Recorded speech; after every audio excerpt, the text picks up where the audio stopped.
Okay, welcome back. Court's resumed in session. What's he doing? See if we can issue, or no, maybe just grab it. Okay, we should be good. Okay. Mr. Farland, and everything in good shape? Okay, all right, we're back on the record, and our second case on the docket today is Sam's Commercial Properties versus the town of Mooresville. I see that both counsel are here and present.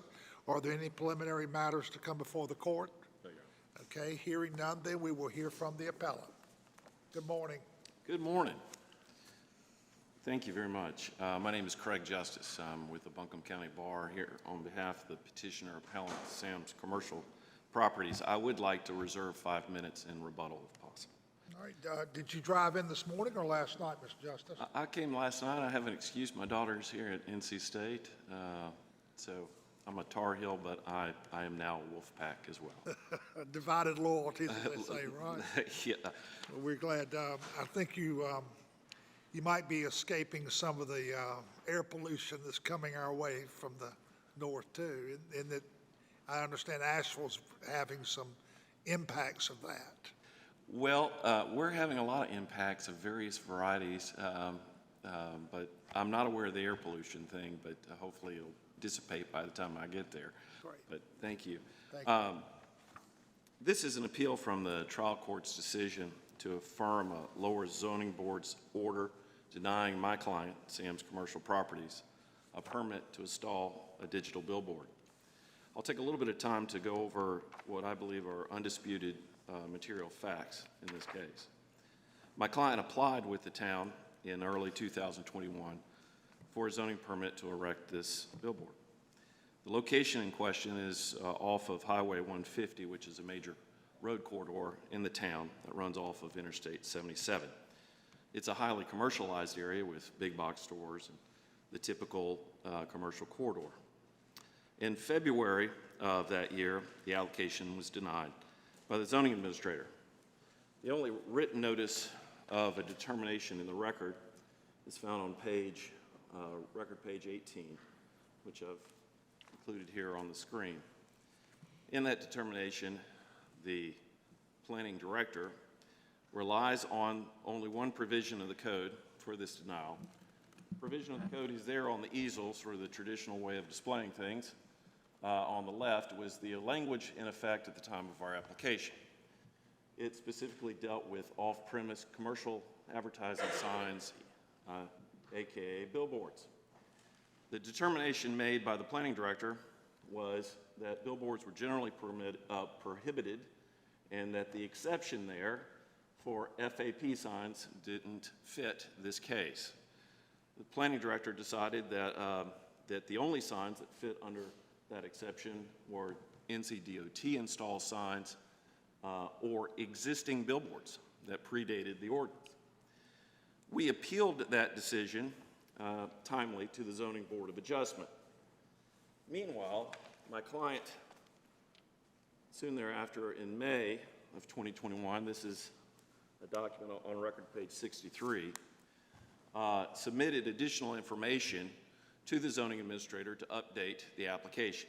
As you will see from this communication, in May of 2021, the zoning administrator rejected the new information or supplemental information and said, because you have an appeal pending, we're not going to accept any new information from you unless you withdraw your appeal, which effectively means that you have to give up on the determination we have already made that this billboard would be prohibited because we're not going to take any new information. This is in May of 2021.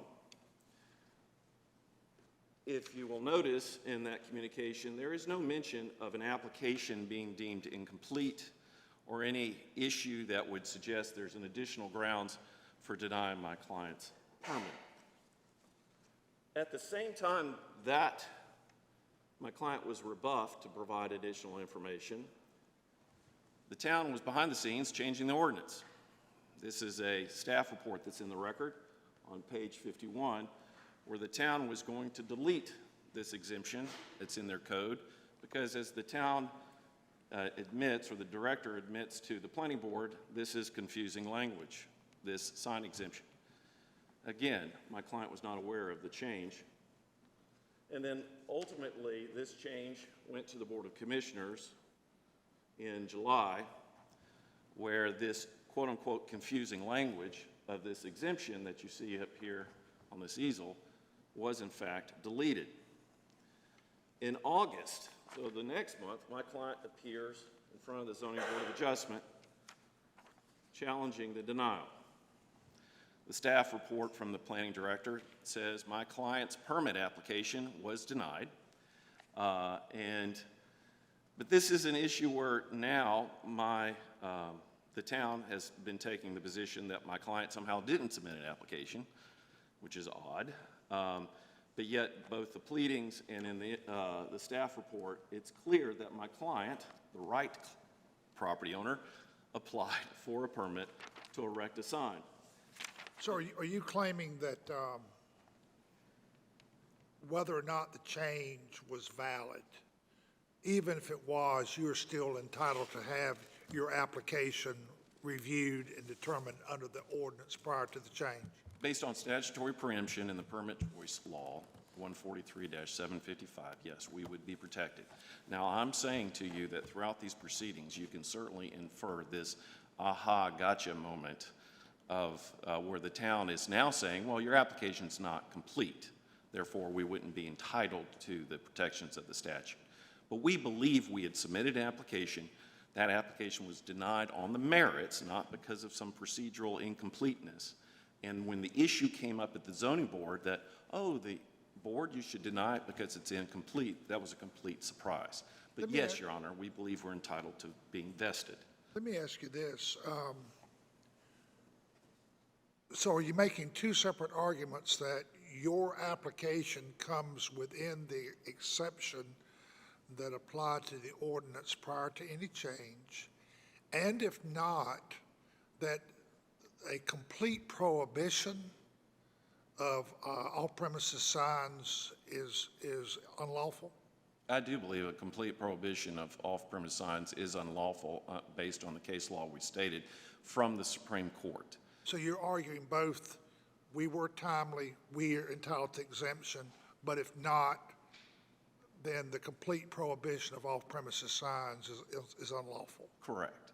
Now, again, you don't have to get to the latter question if you resolve this on the grounds that we were entitled to the exemption.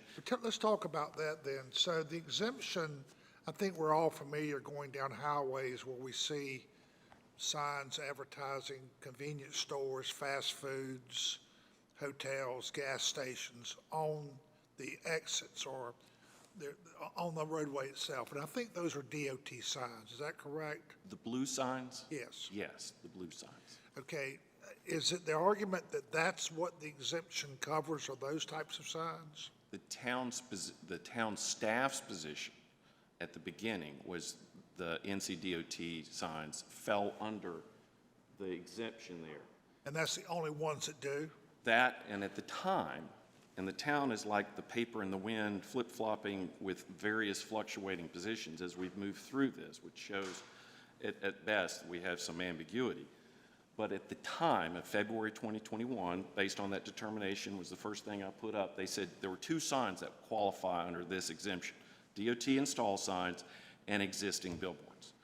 Now they don't even talk about existing billboards. Well, let's look at that then. Do you have any evidence that the town had approved off-premises signs under the ordinance prior to the amendment? We didn't get into whether there was a precedent from in the past, Your Honor.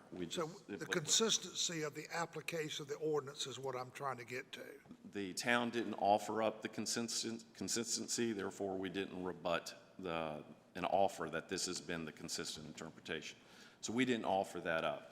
We are just simply offering up that when you look at this language, in the prohibition is dealing with off-premise commercial advertising signs, e.g. billboards. The exception would have to fall under that family, meaning the exception would also have to be a billboard, albeit limited. In this case, it has to be along a federal aid primary highway. It's like saying if I was going to prohibit bananas, but those that are yellow are exempt, then both the exemption and the prohibition are bananas. The same thing if you were said, we're not going to allow chickens unless they're household pets. You'd both be dealing with chickens. That's one of the main problems with the town's structural argument here about the plain language, is that NCDOT sign is not an off-premise commercial advertising sign, nor is a church sign that you see in the right-of-way that advertises a bingo at the church or a church service. That's not an off-premise commercial advertising sign. My client's sign would be an off-premise commercial advertising sign that fell within the federal highway system subject to the HBA. As you all may know, the Highway Beautification Act sort of rose out of this idea of regulating billboards. In fact, 23 USC 131D, which is cited in the brief, is this whole section where the federal government says, through the Highway Beautification Act, states you must control these billboards and enter into an agreement with us to control these billboards. Does DOT still issue their permits for these roadside signs, off premises? Are you talking about the blue signs, logo signs? No, the ones, they used to actually issue a license plate from the DOT that you would have to renew periodically. Oh, yeah, you have a name tag, you would get a state permit. Yes, my sign would fall under those signs regulated by the Department of Transportation. So is that issue before us now, or is this threshold to doing that? This is a threshold. The DOT regulations are set up that you have to come in with a local permit first. And we're not arguing, this is not a case of preemption. This is not Lamar versus Stanley County. This is not a preemption case. This is, the local law says what it is, and what it says, and what it said at the time was, this is the exception we make for off-premise commercial advertising signs along the federal aid primary highway system. And as Your Honor knows from the Lambeth versus Town of Curie Beach case, which Your Honor authored, in addition, the case we cite of Frazier versus Town of Blowing Rock, when the government goes and changes the rules midstream during the process of an appeal, that is a good evidence that the property owner was right. And we cite those in our brief. How do you respond to their proposition that this would basically allow the exception to swallow the rule that billboards are prohibited, and we'd have over 300,000 feet of road frontage that automatically will always fall within this exception? That's a great question. So the absurdity doctrine, as we've laid out in our brief, is a slippery slope. It invites the court to entertain its own judicial or personal preferences over what the legislature has put in writing. And we cite to a Justice Scalia textbook about that. The reality of it is there's nothing absurd about allowing signs along major roads. The state of North Carolina has, in fact, through our General Assembly for 50 years now, because that North Carolina Outdoor Advertising Control Act has been on the books since the late 60s. Since that time, our General Assembly, so who we all elect to represent us in Raleigh, has said in the act that billboards are a legitimate commercial use of property. Legitimate. And so the state says it's legitimate, they can and should exist, that they promote businesses. So there's nothing absurd about the town saying, well, we agree with that. But it is a slippery slope to use this absurdity doctrine to override what we believe is plain language.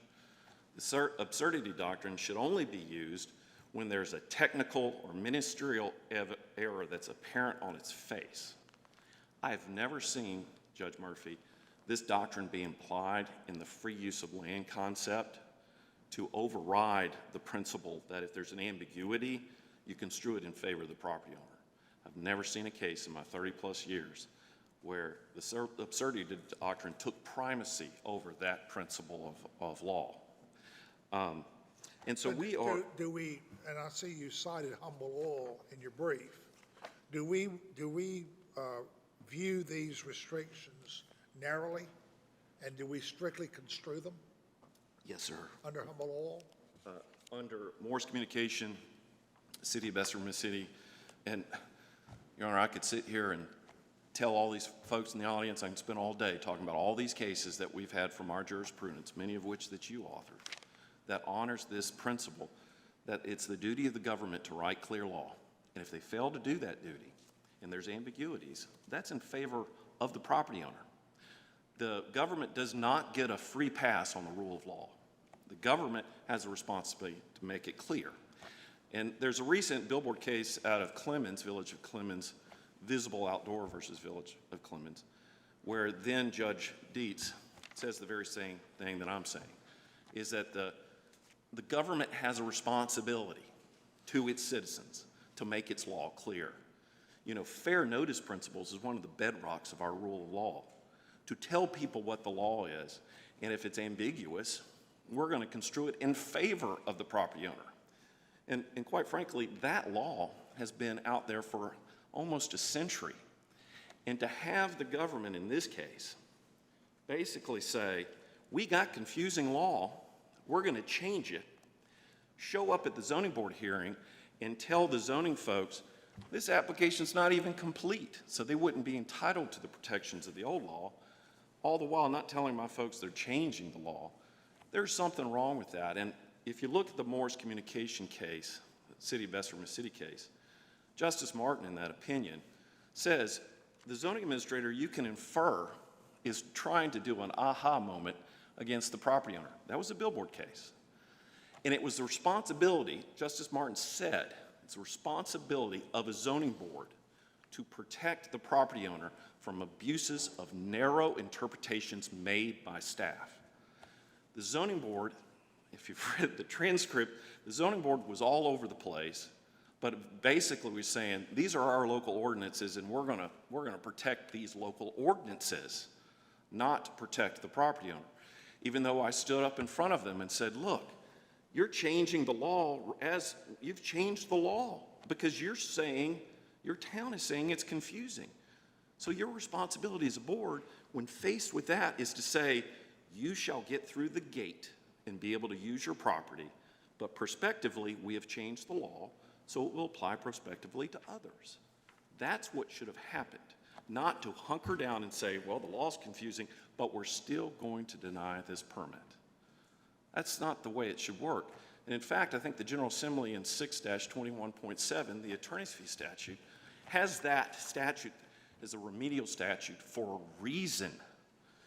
Property owners going up against government, it's an uphill climb. We all know that. It's never going to be a level playing field, but that's okay because we have the law to protect us. And that statute being a remedial one that allows for attorney's fees when there are abuses of authority would be, I believe, applicable, and this should be the poster child for the application of that statute awarding attorney's fees. Let me backtrack a little bit. You're here on an appeal from Judge Crosswhite's order, is where we are right now. I am.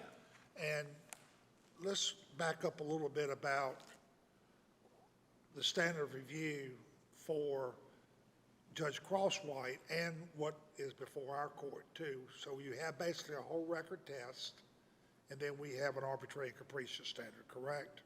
We have a de novo test, On a de novo questions of law. review based on questions of law. In this case, the facts are not in dispute in this case. It is really, what is that exception? What does that exception mean? That's a question of law. And how do you construe it? How do you construe it? Correct. It's really not a difference in the facts kind of thing. It is literally, this is a question of law type. So you're saying the standard of review is strictly de novo? It is de novo, correct. And you know, when you look at the lower court's opinion, and it's very short, it basically says you're dismissed, now leave, without much deliberative process. But that's okay, because the courts tell us, and I've cited multiple cases that say, because it's a de novo review, the question is really what happened at the zoning board hearing, not what happened in front of Judge Crosswhite, and how do we read this ordinance? And it's de novo. We don't need to remand it back to the trial court, even though that order was very short. Just for some clarity's sake, just so I make sure I'm understanding your argument and what you're asking for. How would you ask us, as a matter of law, to interpret that ordinance? Just see. All right. Structurally, the only plain way to interpret it is When you have a general band like this, and it starts off with off-premise commercial signs are not allowed, basically, right? Except those, you have to, in the parenthetical, say, well, what are those? Those are the off-premise commercial advertising signs, because an exception withdraws from the general, from its application. And in this case, the allowance has to be off-premise, has to be an off-premise commercial advertising sign. It's in this case limited because it has to be along the federal aid primary system and subject to the HBA standards. And there are standards. We have the regulations prompted by this federal-state agreement where there are regulations about height and size and all that. So going back to my earlier question about the state permit, and you're saying the local permit's threshold to go there, right? In order to get to the state, we have to have a local permit. Okay, so it's the state's responsibility to determine height, weight, distance, setbacks, those kind of things, right? Ultimately, yes, because this is subject to the HBA, and in our state, when it comes to administering the HBA, that is a state DOT function, correct? Okay, so do you feel like that the town overstepped in trying to overlook and supplanted the DOT's role? The town overstepped by not applying the plain language of exemption. We do believe that any sign erected in the town by the code is required to apply for a permit. In that permit review, the administrator looks at the applicable law, asks the question, is it clear or is it ambiguous, and then applies it. We believe the administrator applied this in error against us, and the zoning board affirmed that. So even if it was ambiguous, that basically the blue signs, as we call them, the DOT marker signs announcing certain businesses or other signs pre-existing, the zoning board would have the duty to construe that in your favor, in your client's favor. The duty. Morse Communications says very plainly the responsibility is to avoid narrow interpretations from staff, to avoid abuses like this happened in this case.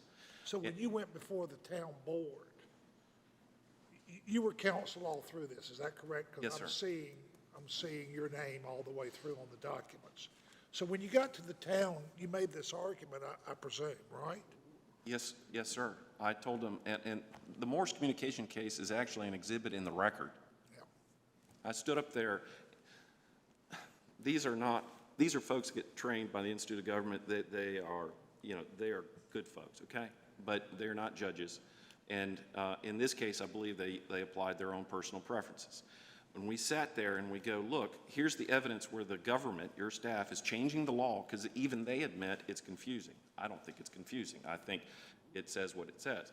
But even they say it's confusing. So the town, would have to argue that that lane clearly prohibits a billboard along the federal aid primary highway. That's the only way for the government to win, is that exception would have to clearly not apply. And so when they admit that we're changing the law because it's confusing, and I go up there, Morse Communication directs you to help us as a matter of your responsibility, as a matter of your rule of law, the way you're supposed to apply it to us, you need to do that. Instead, they just came up with additional reasons to turn us down. And so we are definitely relying on the fact that this is plain language, and that an NCDOT logo sign, a church sign, the typical directional signs, these tiny little signs you see in the right-of-way, those are not billboards. Those are not off-premise commercial advertising signs. Well, aren't the blue signs that say there's a McDonald's every other exit, aren't those off-premise commercial advertising signs? Aren't those purchased as advertisements from the state? Those are governmental signs. The state doesn't even regulate it as billboards. If you went to the state regulations, they don't regulate themselves. They get a free ride. Those are not traditional billboards. From the town's perspective, what I have on the screen, which is record page 644, The town already had regulated DOT signs as a separate thing from billboards. And so they knew it to be a separate thing, but yet they're somehow saying, well, that thing falls within the off-premise commercial advertising sign category, which is just patently false. And I will say real quickly that this fluctuating paper in the wind proposition is when they start out with, well, it's NCDOT signs or existing billboards. They move from that to not even argue about existing billboards. Then they moved into, well, there's this case, Visual Outdoor, which is on point. It's apples to apples. And we say, no, it's not. You never argued that case until you got to this court. First off, it must be an epiphany. But that case has a different set of words and structure in the ordinance. And it's important. We all know it's important how words are put into statutes and what the words that are being used are. And the words in the Visual Outdoor case are much different than the words than we have here.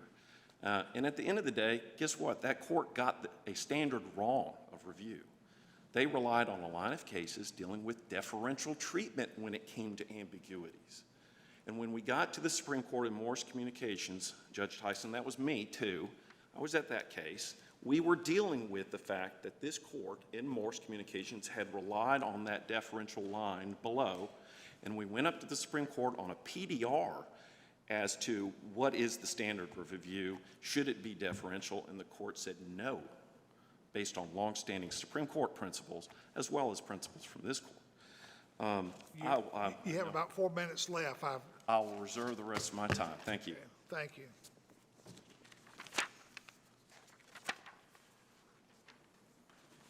Mr. Bader? Good morning, Your Honor, and may it please the court. Stephen Bader from Cranfield, Sumner, and Raleigh, here on behalf of the town of Mooresville. To frame this, really the main issue here before this court on de novo review is what does this exemption in the ordinance mean? So let me narrow the issue a little bit. So do you agree that the issue is that the standard review here is de novo? Yes, Your Honor. And there's no factual disputes? The record is what it is? Correct, Your Honor. Okay. All right. So when we look at what the case law says, even as recent as visible properties from last year, this court, in interpreting the ordinance, is looking to effectuate the intent of the ordinance. What did the town intend when they enacted this ordinance? And when you look at the plain language of the exception, refers to signs that are part of the federal aid primary system and subject to the requirements of the Highway Beautification Act. That statute sets out, acts as a prohibition against signs within 660 feet of federal aid highways, and then provides exceptions for 5 different types of billboards. One of those being directional and official signs, which the town interpreted to that the exception to refer to those particular signs set out by federal statute. And I think that goes to... You would refer those as traffic signs or warning signs, speed limit sign, directional signs? And free coffee signs, Your Honor. But yes, I think that's a fair, umbrella characterization of them. And Well, why would we limit our scope of looking at 23 USC 131 to just Part C with these 5 exceptions and not move on to these exceptions in D that are also regulated by the Highway Beautification Act, are they not? they are, Your Honor, but I think to your question and getting back to the intent, it gets to your earlier observation, which is you have an exception that effectively swallows the prohibition. You've got a town taking a specific act by ordinance to say, we are going to restrict billboards and off-premises signs in our town, which they're allowed to do. We're going to carve out this exception for what federal law requires. So let me follow up on that, because I asked counsel the same question. Is a town free to outlaw or prohibit a lawful use across the board? Well, I want to stay with you on your question, Your Honor, and I heard lawful use. I'm not in a position to say that a town can prohibit a lawful use. Well, for example, we've seen, adult entertainment. We've seen mobile homes. we've seen towns move to restrict those types of activities severely. In some cases, to outlaw them. And there's a line of cases that says if you have a lawful use, then your zoning ordinance must account for and allow for that lawful use in some places. That's my question. Your Honor, I think, I don't disagree with any of the propositions within the question. And I think what the town of Mooresville intended to do here, which is clear, is to say we don't want billboards and off-premises signs within this town. Well, we don't want adult entertainment or mobile homes either. But it comes down to the point that a property owner who wants to engage in a lawful use, maybe they don't want cigarette sales, but you can't prohibit them. You can't prohibit adult entertainment, you can't prohibit mobile homes, and you can't prohibit billboards. I don't disagree with those broader propositions, Your Honor. I certainly cannot. So where are they accommodating this lawful use within the town limits of your client? I can't go through the entire ordinance, Your Honor. What I can say is that as it pertains to this particular type of signage referring to off-premises, they have made the decision to prohibit those. Even though state law allows it and federal law allows it? I'm not certain I agree with that proposition, Your Honor, but I think that's beyond the issues that are before this court. Well, no, I mean, if you are standing up and saying my client can outlaw a lawful use and not prohibit it to occur anywhere within our city limits, I just want some justification for that, because we've got a lot of cases that said no matter what their personal preferences is on how they view a use, they've got to allow it. I'm struggling to some degree with some of the broader aspects of your question, Your Honor, and that's because I agree with them at a fundamental level, but I think to the earlier observation, that does not prohibit these local towns and municipalities from regulating property usage in certain ways, and that's what they have elected to do in this case. They said if it's off premises and it fits within this definition of a billboard, it is prohibited. And I believe they are allowed to do that under federal law, under this state's agreement with the federal government, and as well as and I'm sorry, Your Honor, looking at my notes, the North Carolina Outdoor Advertising Control Act, which also gives some of that local authority back to the towns. But I do want to, in talking about the intent here, discuss this visual outdoor advertising case versus the City of Sanford. It is the only case that I could find in my research that really speaks to an ordinance like this. And in looking at it, it certainly appears to be a very similar ordinance to what we're dealing with here. Reading verbatim, what it says is that the ordinance prohibited advertising signs in all zoning districts except those which are located along federal aid primary highways or interstate highways, for which sign compensation is regulated by state and federal law. And in that instance, the board adopted an interpretation entirely consistent with what Mooresville did in this case, and said what that exception refers to is the 5 signs that are allowed under federal law, paren C of the Highway Beautification Act. The argument advanced by the petitioner in that case was very similar, if not identical, to the argument here, which is, no, the exception really refers to any signage that would fall within parens D and otherwise comply with the requirements of the federal statute. And this court, conducting a de novo review, disagreed with that, said that in looking to effectuate the intent of the ordinance, the town's application, its reading was correct. And that was on a de novo standard. The last full paragraph of that opinion on page 2, right before it gets into page 3, it is unpublished, as is noted in the briefing. The court writes that upon de novo review of the record, we do not believe the board's interpretation of the ordinance to be an error of law. And I think that what's clear from that case, in this case, is that you've got a town, attempting to limit the billboard usage in its town to what federal law specifically allows. We think it is an apples-to-apples match. I think a couple other... Let's assume that we're not persuaded by that reasoning in the unpublished opinion, don't find it particularly persuasive. How do you get me there on your own? Well, I would get you there hopefully a couple different ways. I think, first of all, you do go back to clearly the intent of this ordinance is to restrict billboards or off-premises signs. There's no other reason why the town would enact that and then carve out an exception that recognizes we're still going to comply with what federal law says. Otherwise, they would zone it entirely differently. I think that's Why would you need to carve out an exception to say we're going to follow federal law? I don't understand that. Why do you say we're going to ban everything except for what we can't ban? Why would you need an exception to say that you're going to follow the Constitution and federal preemption? And Judge Murphy, I didn't write the law, so I'd be reticent to, argue as to why the town did it in that particular fashion. But I don't think there's anything that would say it would be improper to do it that way either. It would be presumably to give notice to those that read the ordinance how this town is regulating billboards. And that would be at least one explanation for why they would do it that way. So let's talk about the analogy to cigarette sales. You got to be over 18. You can't sell them within a certain distance of a school. Go all the way down, up and down, whatever restrictions you want.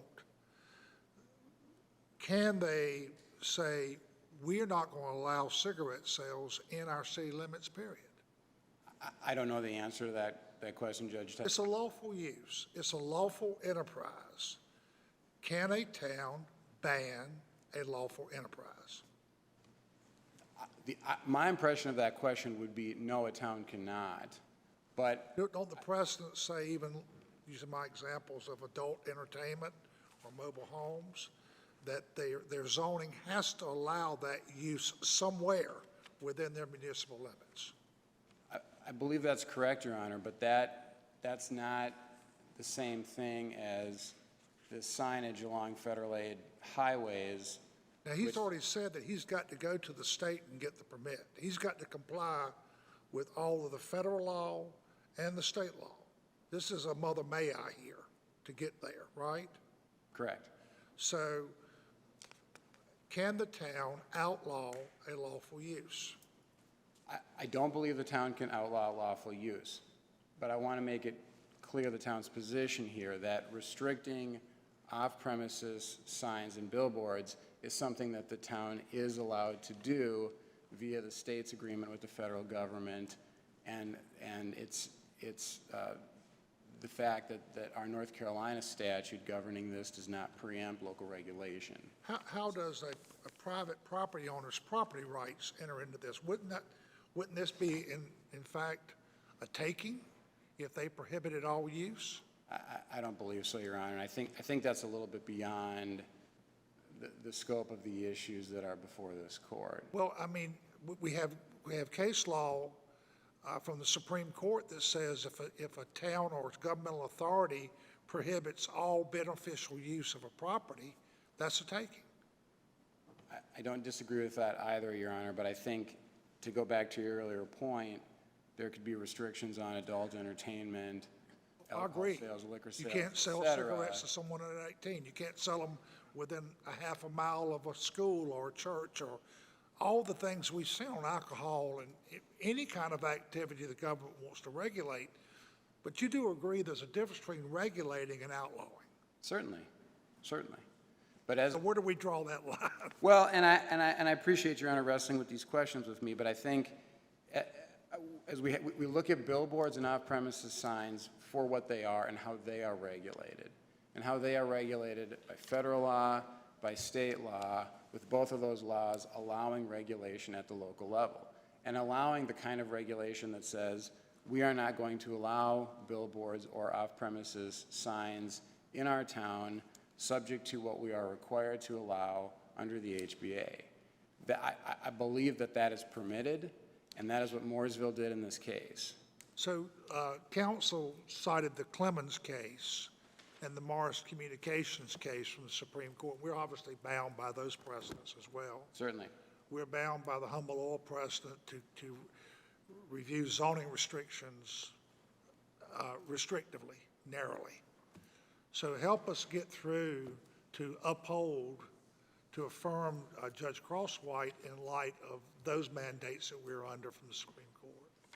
I think as you look at both of those cases, Visible Properties and Morris, you have to drill down on what the ordinances in those cases said and how those courts looked at them. I mean, when you start with Visible Properties written by then Judge Dietz, right off the bat, he talks about his term dizzying, a dizzying amount of cross-referencing between different aspects of this ordinance to try to determine if a digital billboard was allowed. He goes out of his way to say it says this one place, this somewhere else, and this somewhere else, okay? Ultimately, what he says is what we're trying to do is harmonize the different provisions of that ordinance, and when we do that, we come to a result that's ambiguous.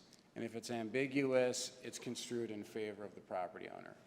Don't disagree with any of that as a legal principle, but this case doesn't require any amounts of cross-referencing or dizzying, looking at different aspects of the ordinance. It's simply this one exception with that reference to federal statute and an interpretation here, at least argued by the property owner, that would make the exception swallow the prohibition. When you look at the Morris decision, that case, the dispute related to how the term work was defined in an ordinance that said a permit would expire if work was not commenced within 6 months of issuance, okay? And the town took the position that work referred to construction, swinging hammers, boots on the ground, and not any of the other, paperwork, administrative tasks necessary to move the subject billboard. And the record evidence in that case is a planning director saying something to the effect of, construction, earth movement, meaning work, that's my definition, and my definition alone, and then conceding in cross-examination that other things that had to be done would also amount to work in order for the sign to get moved. But when you look at the second to last paragraph of the Morris decision, when it really gets to the holding, the Supreme Court writes, "The holding is limited to the unusual facts of this case involving an overly restrictive application of a vague ordinance to a sign relocation mandated by a DOT project." We do not have a dispute here that centers on how one particular term is defined. What we have is a clear prohibition with an exception and at least some guidance from this court as to how a very similar exception would be worded. So when this court is at least looking to persuasive authority for how similar ordinances are construed, the town would maintain that visual outdoor advertising is really the best guidance.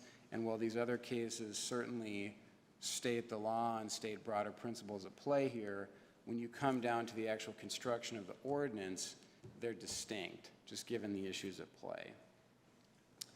One question that I just want to make sure when we're talking about prohibition, exceptions, how much of the road frontage in Mooresville is part of the federal aid primary system? We're talking, you've thrown around the number over 300,000 feet of road frontage.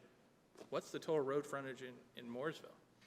I don't know the total road frontage in Morrisville. What I know the record evidence said was you had 311,413 linear feet of federal aid primary highways, and I believe that that does not include I-77. But if it does, I'll stand corrected based on how that evidence came in at the hearing. But how are we supposed to, if I'm looking at, is this an exception? If that's only 5% of the road frontage in the town, then that seems like a pretty limited exception. You still have 95% where it's not allowed to be. So we're just setting up this 5% where you can have these billboards. I guess that's part of my struggle here is this exception, if interpreted how they want, doesn't mean that it swallows the rule about not having billboards. It just means along the highways, right? Because they still be prohibited under this exception from the regular surface streets, everywhere like that. That's not part of the federal aid primary system, right?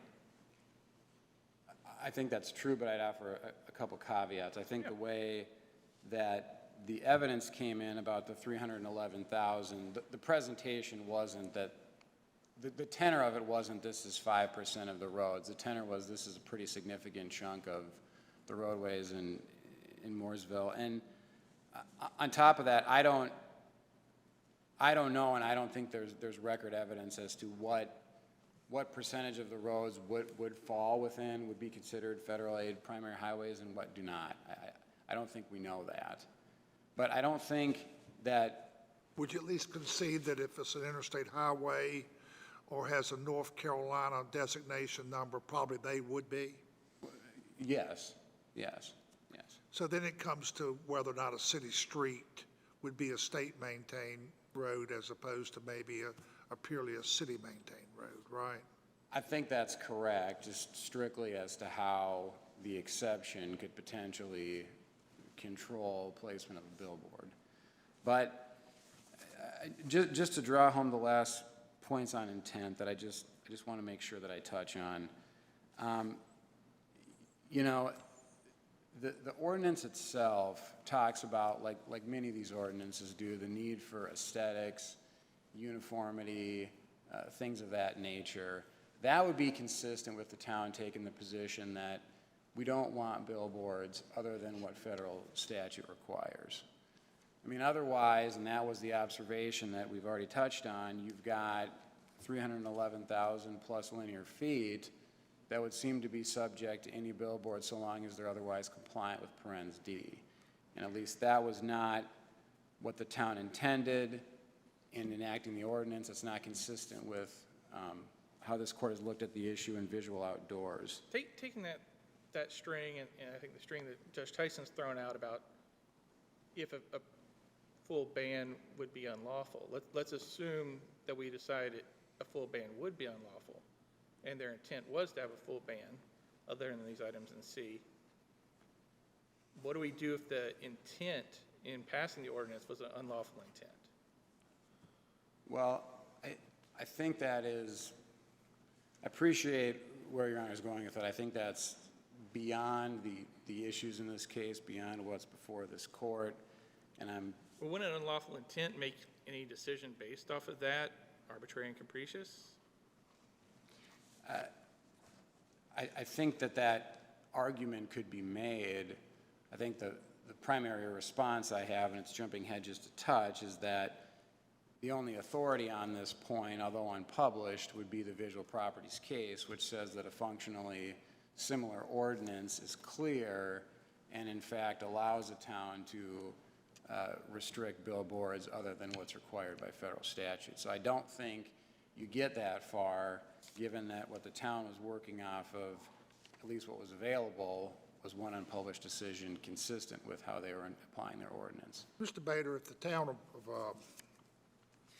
Mooresville, if they substituted the words single-family house for off-premises commercial sign, and they would attempt to ban the construction of a single-family house, could they justify that ban? I would assume they could not. Okay, so if you've got a legitimate use, a lawful use of property, how can they pick and choose which lawful uses of property they contend they can ban and the ones that you agree they cannot? Your Honor, I think the best I can answer that question is to refer the court back to federal statute, this state's agreement with the federal government, and this state's Signage Act, all of which allow and give local governments the ability to impose restrictions when it To comes regulate. signage. Right. Not to outlaw. I agree with that, but I think within that, they can restrict and say, we are going to restrict billboards and off-premises signs. I believe that is the case. To the point they're outlawing them. Correct, subject to what is otherwise required by the Highway Beautification Act. So they can pick and choose lawful uses that they can ban, but if it was a, quote, single-family house, that there would be an absolute uproar that you couldn't build a single-family house in Mooresville. I'm just trying to understand how they could uphold one and clearly cannot uphold the other. Well, I don't think they're picking and choosing anything. They are taking actions that federal statute and our state's agreement with the federal government allow them to do. So I guess I don't view it as they're just pulling something out of thin air. They are looking at what the law allows them to do and operating consistent with that, which allows them to be more restrictive. Do you believe that the private property rights under the Constitution also would restrict their latitude? I didn't hear the last part of your question, Your Honor. Do you also believe that the protection of private property rights under the Constitution would also restrict their latitude? I'm not sure I'm prepared to answer that question, and only because I don't want to be misleading or inaccurate in my position. I don't believe that this case. Justice Holmes said in Pennsylvania Cole versus Mahon in 1922 that regulation that goes too far that can constitute a taking. That's been federal constitutional law for over 100 years. So when does regulation go so far? Here, is a ban regulation that goes too far? Your Honor, I think your question is beyond the scope of what we're dealing with in this case. I don't. You've got a private property owner that wants to engage in a lawful use on their private property, and they're attempting to comply with a regulatory scheme or framework that your client has put into place, which they've got the right to do. But at some point, no is not the answer. Your Honor, all I can say is that the issue before this court is how that statute and the exception should be interpreted. And isn't it no? I'm not certain I track with the question, other than that our position remains that. Under the statute today, under your ordinance today, is a private property owner within the city limits allowed to do an off-premises sign? I believe the answer to that question is no, but I think that's beyond the issue before the court. Well, they've made several alternative arguments. One is they are allowed under the ordinance prior to the change, right?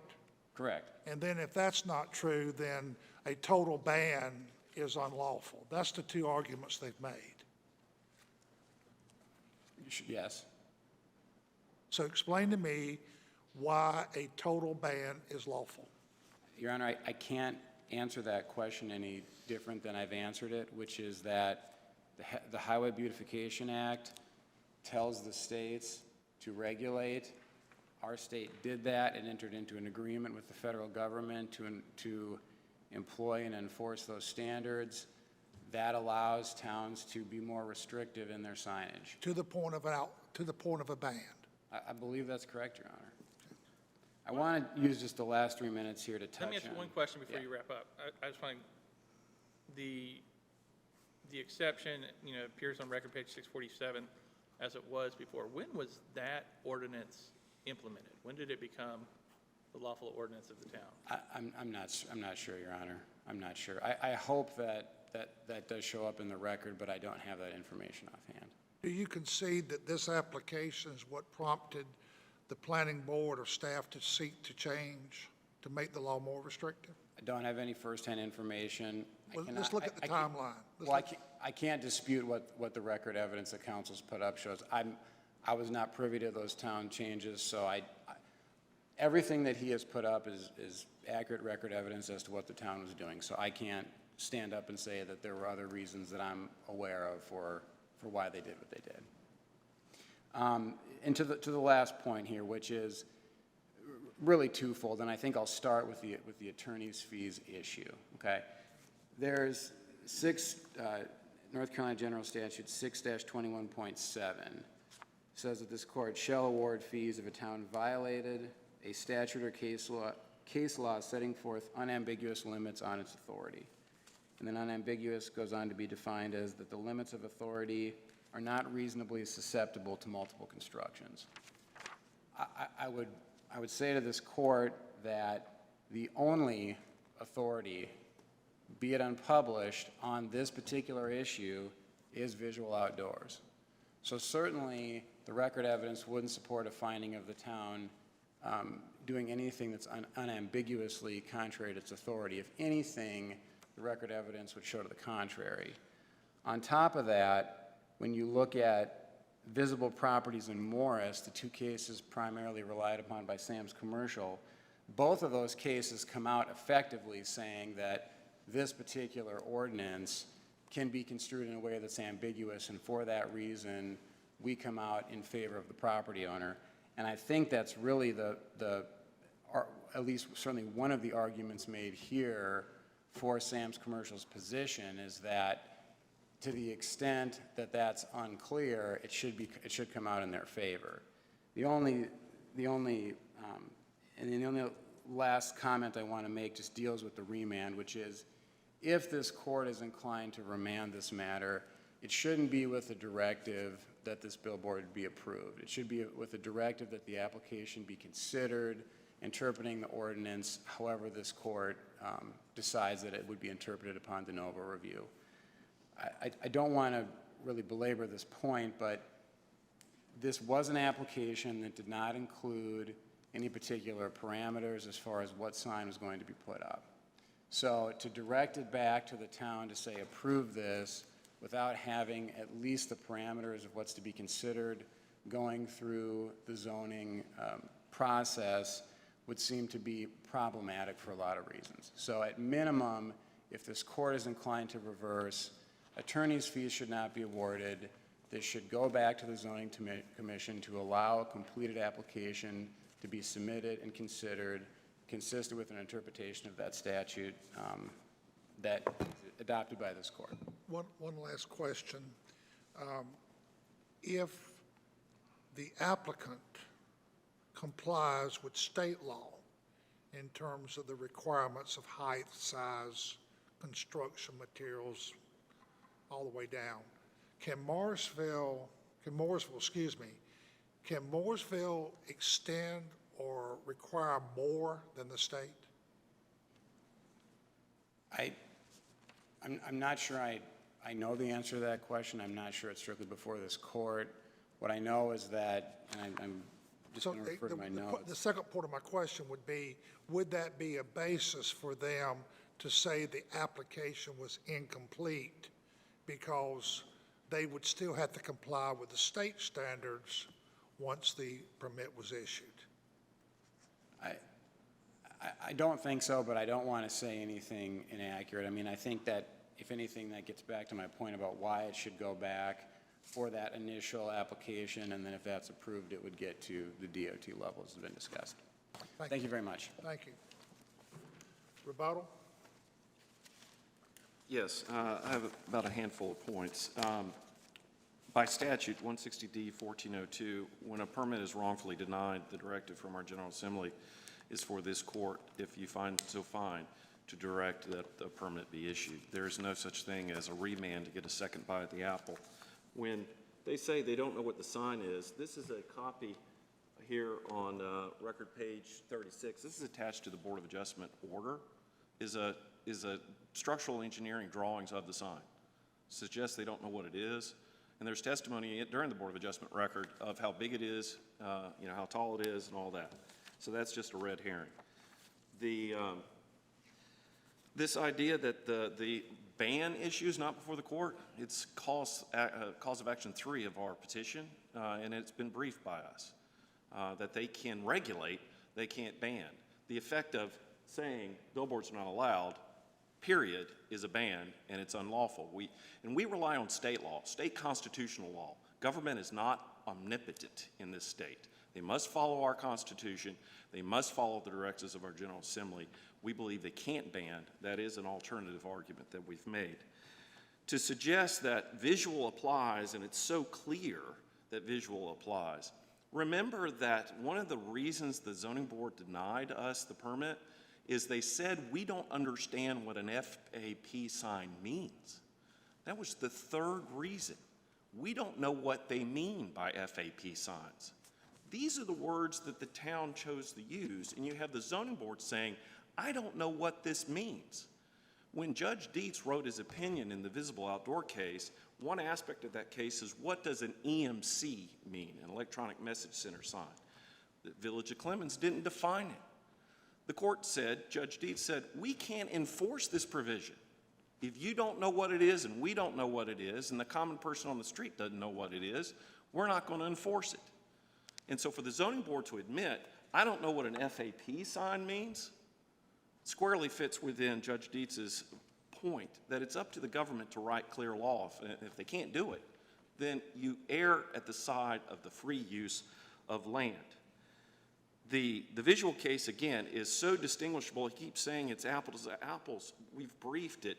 That case is nowhere close in terms of the words and structure of that ordinance that was in the visual outdoor case. Being an unpublished opinion, by the way, it was a deferential standard given to the government in this case, which is clearly wrong as a matter of law. Are you arguing that they made the same mistake there that this court made in Morris Communications? Yeah, they did not err. They didn't look to see, is it a narrow restriction? Instead, the court allowed deference to be given to the staff to give a narrow interpretation.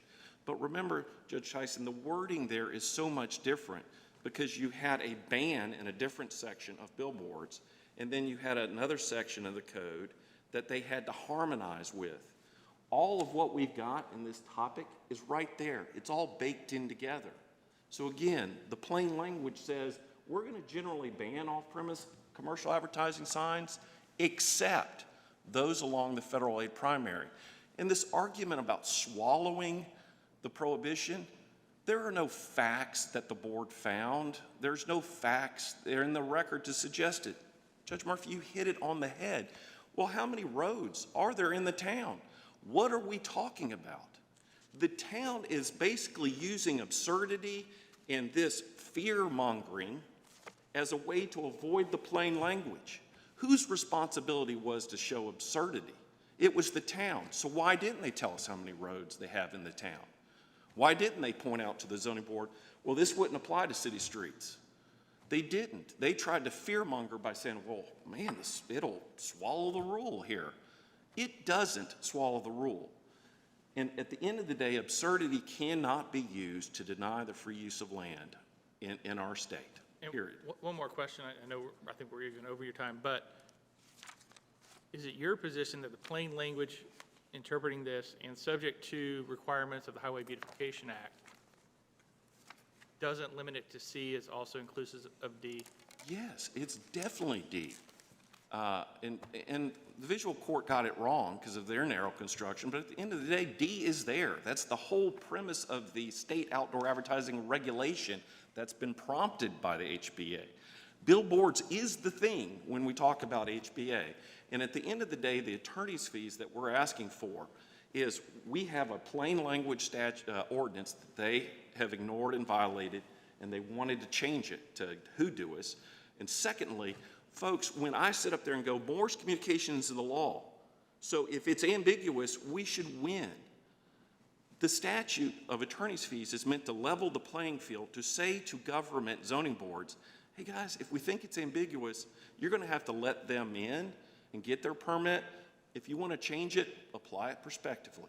But if you sit here for 3 years and fight it, and we incur thousands and thousands of dollars of attorney's fees, the General Assembly said we're going to level that playing field and allow for attorney's fees because it's unambiguous that the rule of construction in our state is free use of land. Free use of land. So what would you have the court to do?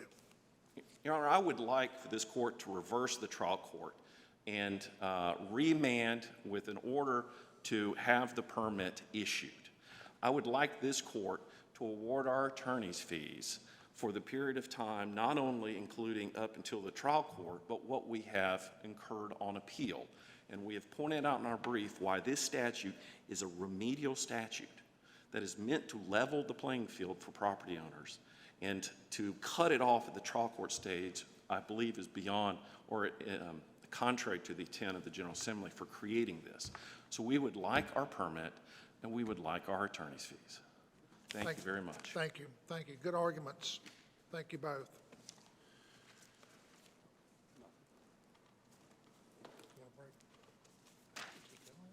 Ready to go? Yeah.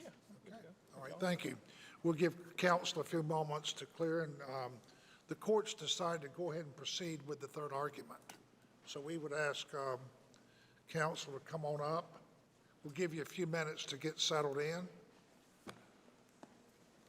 That's all my I'm stuff sorry. for this one. That's all right. I'm sorry.